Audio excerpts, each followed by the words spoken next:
নমস্কাৰ আপোনালোকে চাই আছে অসম সংবাদ 24 ঘণ্টা।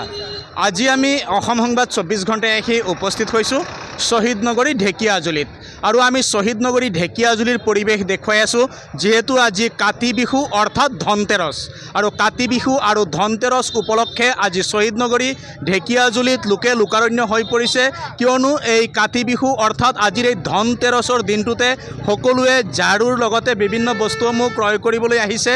এনেদৰেই ঝাৰুৰ বজাৰ লাগিছে ঢেকিয়াজুলিত আৰু দিয়াচাকিৰ বজাৰ লাগিছে কিয়নো সমাগত যেহেতু পোহৰৰ উৎসৱ দীপাৱলী আৰু তাৰ লগত সংগতি ৰাখি আজি এনেদৰেই যিসকল গ্ৰাহকসকলে ঝাৰু ক্ৰয় কৰিছে আৰু বিভিন্ন সামগ্ৰীসমূহ ক্ৰয় কৰিছে কিয়নো কাতি বিহু আৰু ধনতেৰছ এটা দিনতে পৰিছে আৰু তাৰ লগত সংগতি ৰাখি গ্ৰাহকৰাই যে এনেদৰেই এই দোকানসমূহত ভিৰ কৰিছে আৰু ইয়াতে এগৰাকী জ্যেষ্ঠ আছে আমি তেখেতৰ পৰা কিছু কথা জনাৰ চেষ্টা কৰিম।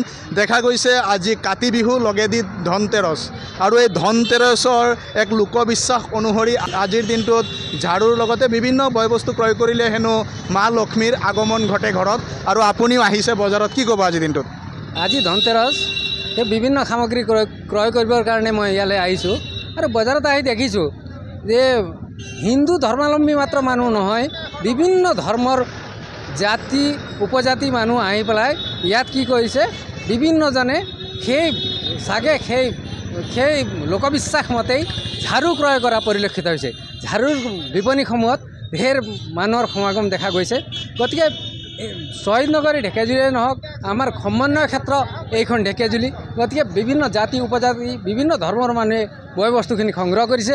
গতিকে আমিও তাৰ এক অংশীদাৰ হিচাপে ইয়াত সংগ্ৰহ কৰিছোঁ। গতিকে অসম সংবাদকো আমি ধন্যবাদ জ্ঞাপন কৰিছোঁ। কি ক'ব আজি দিনটোত?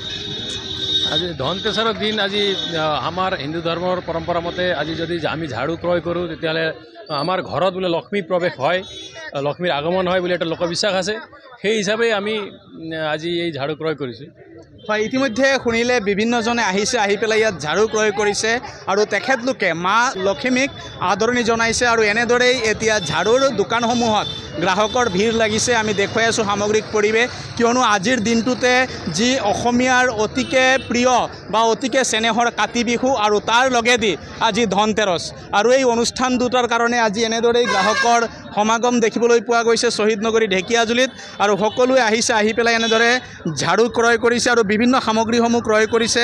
সঁচাই এক সুন্দৰ পৰিৱেশ আজি ঢেকিয়াজুলিত দেখিবলৈ পোৱা গৈছে আৰু ইয়াতে আছে এগৰাকী বাইদেৱে ঝাৰু বিক্ৰী কৰি আছে। আমি বাইদেউগৰাকীৰ পৰা এই চেগতে কিছু কথা জনাৰ চেষ্টা কৰিম যিহেতু মহিলা হৈ আজি তেখেতে এই ধনতেৰছৰ দিনটোত ওলাই আহিছে ঝাৰু বিক্ৰী কৰিবলৈ।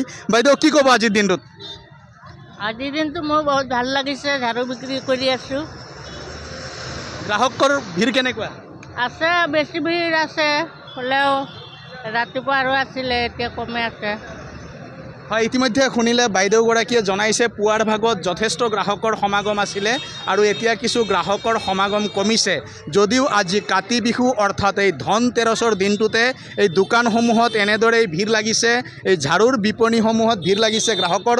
সঁচাই এক সুন্দৰ পৰিৱেশ, নান্দনিক পৰিৱেশ আজি দেখিবলৈ পোৱা গৈছে ঢেকিয়াজুলিত আৰু এয়া হৈছে শহীদ নগৰী ঢেকিয়াজুলিৰ মাজমজিয়াৰ দৃশ্য আমি দেখুৱাই আছোঁ। এয়া হৈছে ঢেকিয়াজুলি নগৰৰ মাজমজিয়াৰ দৃশ্য আমি দেখুৱাই আছোঁ আৰু এনেদৰেই আজি সকলোৱে কাতি বিহু লগেদি ধনতেৰছ উদযাপনৰ কাৰণে সকলোৱে একগ্ৰতা প্ৰকাশ কৰিছে। সঁচাই এক সুন্দৰ পৰিৱেশৰ মাজেৰে অনুষ্ঠানভাগি অনুষ্ঠিত হৈছে আৰু এনেদৰেই মহিলাসকলেও ঝাৰুৰ বিপণী লগাইছে ইয়াত ঢেকিয়াজুলি নগৰৰ মাজমজিয়াত আৰু এনেদৰেই ঝাৰুৰ বিপণী লগাই তেখেতলোকে আজি গ্ৰাহকসকলৰ কাৰণে সেৱা আগবঢ়াইছে। আৰু এগৰাকী বাইদেউ আছে, আমি তেখেতৰ পৰাও কিছু কথা জনাৰ চেষ্টা কৰিম। কি ক'ব, অনুভৱ কেনেকুৱা আজি দিনটোত?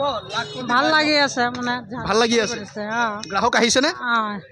ধনতেৰছ বুলি কথা, হিন্দু ধৰ্ম।